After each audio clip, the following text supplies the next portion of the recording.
trabalhadores de metalúrgica de Criciúma, há mais de 5 meses sem receber salários, buscam conservar patrimônio da empresa para garantia de pagamento das indenizações. Passados 12 meses de governo Michel Temer, a economia brasileira tem leve recuperação. Terça-feira, dia de conferirmos as ofertas de empregos disponíveis na região. E ainda, Previdência Brasileira garantiu que o país não foi afetado pelo ataque cibernético mundial da última semana. E no esporte, Paulinho tenta esquecer a derrota e foca na recuperação dos pontos perdidos diante do Santa Cruz. As notícias de Criciúma e do sul de Santa Catarina você confere a partir de agora. No ar pela TV Primavera, Informe Região.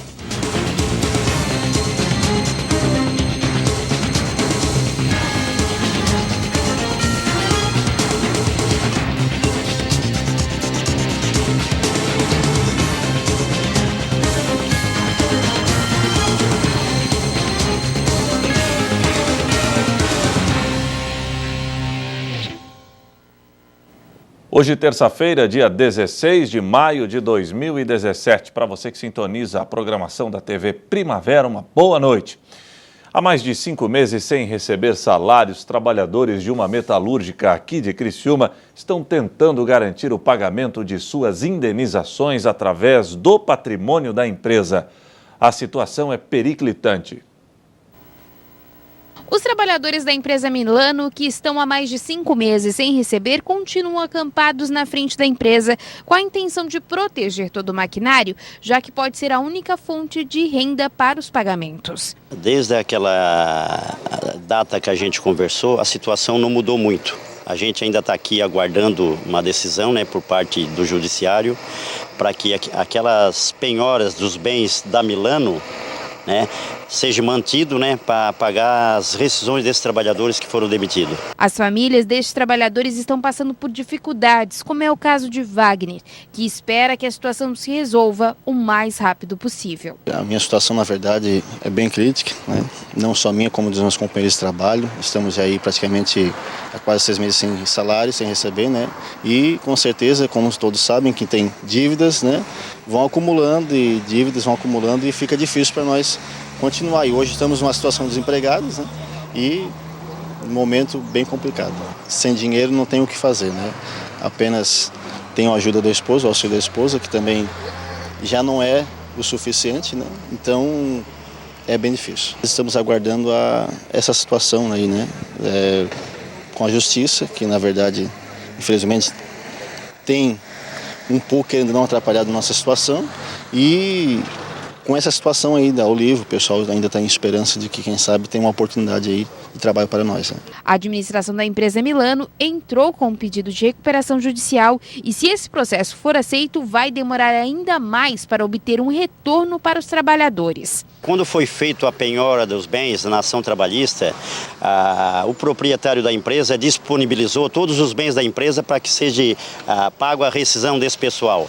Ele falou para nós que não ia se opor a nada. Agora, para a nossa surpresa, ontem a gente soube que eles tinham entrado com recuperação judicial e o juiz concedeu a recuperação judicial. Com a intenção de reverter essa situação, o sindicato já está trabalhando em prol de garantir os direitos trabalhistas. Com a recuperação judicial da empresa, a gente sabe que o Jader Vestrup, que é o dono da empresa, não vai conseguir tocar a empresa, porque a empresa fechou e ele demitiu todos os funcionários. Então, a gente vai tentar de tudo para derrubar essa recuperação, porque a gente tem uma saída para isso, e eu acho que ele tem que estar junto com os trabalhadores, já que ele até agora ele ferrou com os trabalhadores, tem que estar junto com a gente para ajudar, para a gente solucionar o problema desses trabalhadores. Porque tem uns maquinários aqui que é da Santa Libra, que a Metalúrgica Olivo tem interesse. E se esse maquinário for liberado para a Metalúrgica Olivo, vai beneficiar mais de 50% desses trabalhadores. Vai resolver um problema que a gente tem com os trabalhadores aqui. Passados 12 meses que assumiu o governo, o presidente Michel Temer comemora uma leve melhora na economia do país.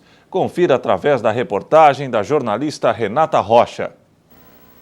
O chamado Índice de Atividade Econômica, o IBC-BR, registrou crescimento de 1,12% de janeiro a março na comparação com o trimestre anterior. Esse índice foi criado pelo Banco Central para tentar antecipar o resultado do Produto Interno Bruto. Os números oficiais do PIB do primeiro trimestre deste ano só serão divulgados pelo IBGE no início de junho. Mas, se forem confirmados, o Brasil terá interrompido uma sequência de 8 trimestres consecutivos de queda no nível de atividade. O Produto Interno Bruto é a soma de todos os bens e serviços produzidos no país e serve para medir a evolução da economia. Em 2015, o PIB teve uma retração de 3,8% e no ano passado, a economia registrou um encolhimento de 3,6%. Para 2017, a previsão dos bancos é uma alta de cerca de 0,5% no PIB. Para este economista, os dados do IBC-BR ainda não mostram uma recuperação consistente da economia. Por isso, segundo ele, é cedo falar em fim da recessão. Se nós considerássemos que as vendas no varejo, elas puxam vários setores da cadeia produtiva dentro da indústria, que é a indústria que é o setor dinâmico, principalmente a indústria de transformação. Se isso daí acontecer, realmente, isso pode criar um ciclo que é positivo, tá certo? Que é, de certa forma, isso vai gerar não um ciclo vicioso, e sim um ciclo virtuoso da economia, que é isso que está se esperando. Então, para se dar o ciclo virtuoso, é preciso primeiro o consumo despertar na indústria. E a gente tem que ver também o nível de endividamento das famílias e das empresas, né? Continua elevado. Então, isso também dificulta. Então, o chamado, pode ser que um voo de galinha, que a gente chama, né, vulgarmente, ou seja, não tem sustentação. Dá um voo e depois para descansar. Esses dados confirmam que a economia está longe de voltar a crescer. O comércio varejista, por exemplo, registrou em março a maior queda para o mês em 14 anos e no primeiro trimestre apresentou um recuo de 3%. A produção industrial também caiu 1,8% em março na comparação com fevereiro. Foi o mês mais fraco desde o início da série histórica em 2002, embora tenha subido 0,6% no primeiro trimestre. A boa notícia é que o mercado reduziu a estimativa para a inflação no país. Analistas das instituições financeiras preveem que o IPCA, Índice Nacional de Preços ao Consumidor, fique em 3,93% em 2017 e não mais em 4,01%, como estava previsto. Para 2018, a previsão do mercado para a inflação recuou de 4,93% para 4,36%. Com isso, está mantida a expectativa que o indicador ficará abaixo da meta central, que é de 4,5%, tanto para este ano quanto para o próximo. A meta central não é atingida no Brasil desde 2009. O economista lembra que a redução da inflação vai ajudar a manter a taxa de juros Selic em queda e deve ser comemorada, mas que neste momento é importante observar como irá se comportar uma outra variável, o consumo. Importantíssimo ter um controle da inflação. Só que a nossa inflação ela está se transformando numa queda muito rápida, por conta justamente de falta de consumo. Então, isso é ruim. A inflação ela é um resultado de pressões de demanda sobre a oferta. A partir do momento que você não tem pressões de demanda sobre a oferta, pelo contrário, você tem uma falta de pressão de demanda, os preços tendem a despencar. Uma velocidade muito grande. E isso é ruim, porque como eu sou empresário, vou querer produzir algo que o preço está caindo. Uma das tentativas do governo para fazer o brasileiro voltar a consumir e reaquecer a economia foi a autorização do saque das contas inativas do FGTS. Ao todo, serão liberados quase 40 bilhões de reais. E hoje, durante uma entrevista a rádios regionais, o presidente Michel Temer afirmou que o governo federal estuda promover uma correção na tabela do imposto de renda para ampliar a faixa de isenção do tributo. O limite de renda mensal da atual faixa de isenção é de R$ 1.903,98. A última correção da tabela de imposto foi realizada em 2015 pela ex-presidente Dilma Rousseff.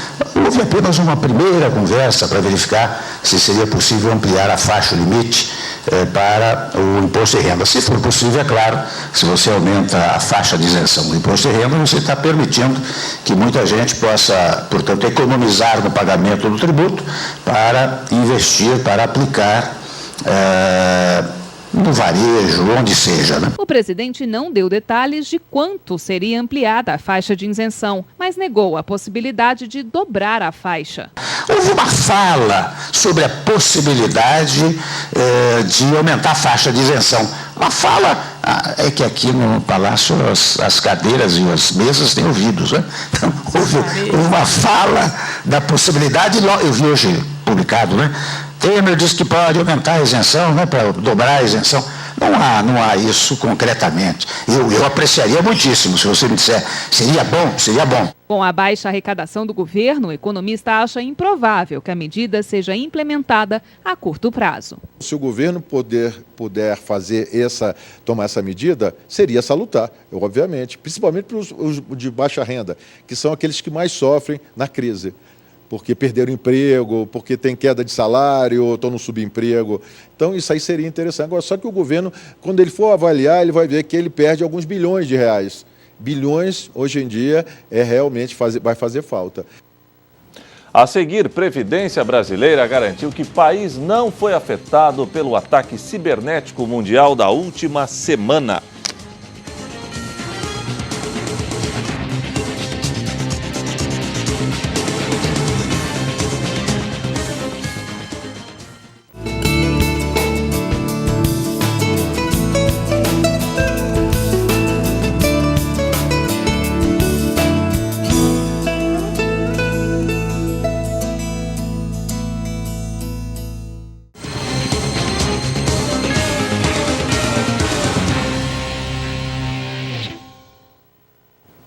Hoje é terça-feira, dia de conferirmos as vagas de empregos disponíveis no sul do estado de Santa Catarina. Consultor Telecom, consultor de vendas externas, auxiliar de escritório, impressor de flexografia, professor de inglês, estoquista e comprador de peças automotivas, auxiliar administrativo, corretor de imóveis, vendedora de crédito consignado, auxiliar de produção, balconista de açougue, técnico de segurança do trabalho, eletromecânico, desenhista projetista, assistente de suporte técnico, assistente administrativo, serviços gerais, costureira, atendente, auxiliar administrativo. Interessados devem buscar mais informações através do site da Associação Empresarial de Criciúma, a ASIC, www.acicri.com.br, ou indo diretamente à sede da instituição, Rua Ernesto Bianchini Góes, número 91, bairro Próspera. A Previdência do Brasil garantiu que os dados dos segurados não foram acessados pelos hackers que provocaram um ciberataque mundial na última sexta-feira. Mesmo assim, o sistema previdenciário foi atingido e começou a ser reiniciado aos poucos. Algumas pessoas vão ter que remarcar consultas. O vírus atingiu mais de 200 mil pessoas de cerca de 150 países. Depois de invadir e bloquear os computadores, os piratas cibernéticos exigem dinheiro para permitir que a pessoa volte a usar o aparelho. O último balanço diz que eles, os hackers, já receberam $1 bilhão com o resgate dos programas. Foi um sequestro de dados virtuais em massa.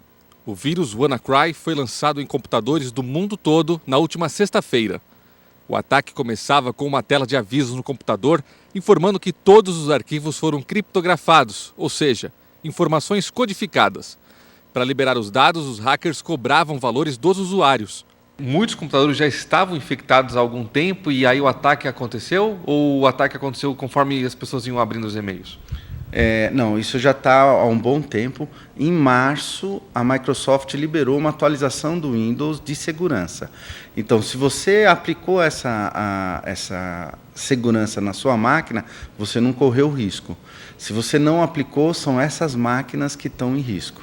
O ataque atinge só usuários do Windows, o sistema operacional mais usado do mundo. Como que as pessoas se protegem de um vírus como esse ou em geral? Isso. Uma coisa é sempre estar com o sistema operacional atualizado. Então, tem o que a gente chama de patch de segurança, são blocos de programação de segurança, então você tem que sempre estar com o seu sistema operacional atualizado. Normalmente vem avisos e você que tem que iniciar a ação de atualizar a sua máquina. Então, esse é um ponto importante. Porque às vezes você acha, não, estou na internet, tal, a máquina está sendo atualizada automaticamente. Não. Nos últimos ataques, os hackers pediram os pagamentos por meio da moeda virtual Bitcoin, um dinheiro que só circula na internet e ainda não pode ser rastreado. Hoje o Bitcoin está valendo $1.700, cerca de R$6.400. Como que as pessoas fazem para comprar um Bitcoin? Hoje o principal meio de comprar um Bitcoin é através das corretoras de Bitcoin. Você faz o cadastro na corretora e lá você vai obter uma carteira de Bitcoin, o qual você pode transferir ou comprar Bitcoin. Entendi. E esse dinheiro virtual, ele só pode ser usado na internet? Exatamente. O Bitcoin você utiliza ele principalmente na internet, através de compra ou venda de produtos, né? Ou em bares e restaurantes. No Brasil, o ataque atingiu vários órgãos do governo, inclusive a Previdência Social. No Rio de Janeiro, as consultas foram reagendadas e o sistema só foi parcialmente retomado na manhã de hoje. Em São Paulo, o Hospital Sírio-Libanês também foi infectado.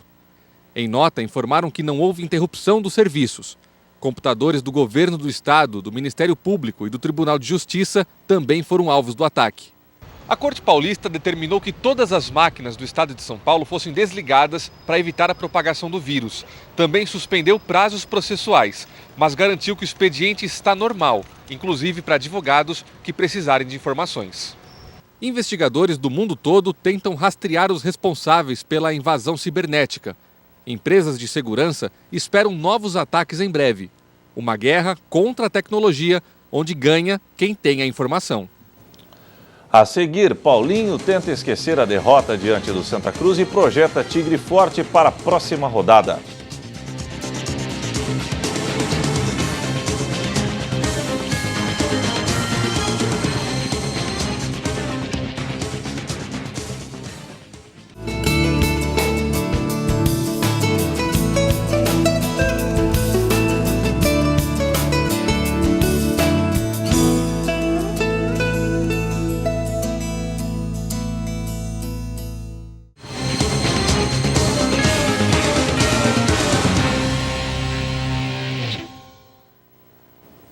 O volante Paulinho do Criciúma tenta esquecer a derrota do último sábado na estreia do Tigre no Campeonato Brasileiro da Série B.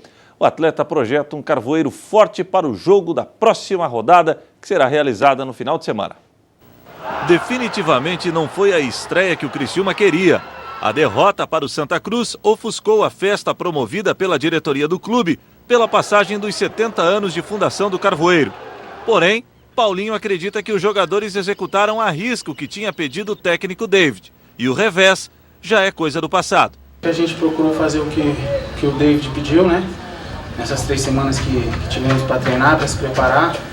No primeiro tempo a gente conseguiu pôr em prática bem, no segundo a gente deixou cair um pouco.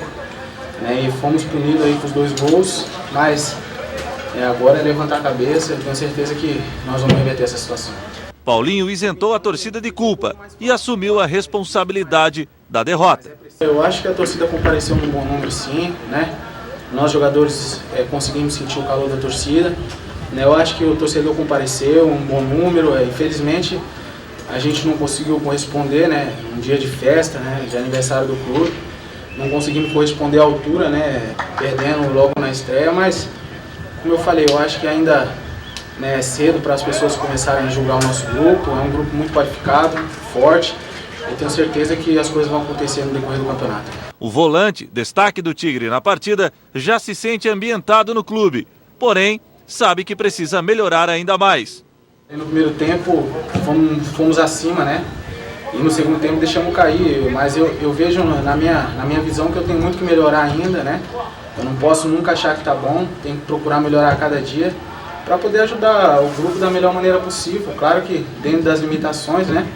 E fazendo o que o treinador tem pedido. E já que a palavra pressão e Criciúma caminham juntos desde sempre, Paulinho já sabe é preciso recuperar os pontos perdidos. Eu acho que por si só a pressão ela já existe, então eu acho que perdendo dentro de casa, eu acho que aumentou agora, né? Mas eu vejo que a gente tem plenas condições aí de buscar um resultado positivo contra o Oeste, procurar acertar, né, o que a gente não acertou nesse jogo e buscar os 3 pontos lá fora. E o Informe Região desta terça-feira fica por aqui. Voltaremos amanhã, se Deus assim permitir. Boa noite.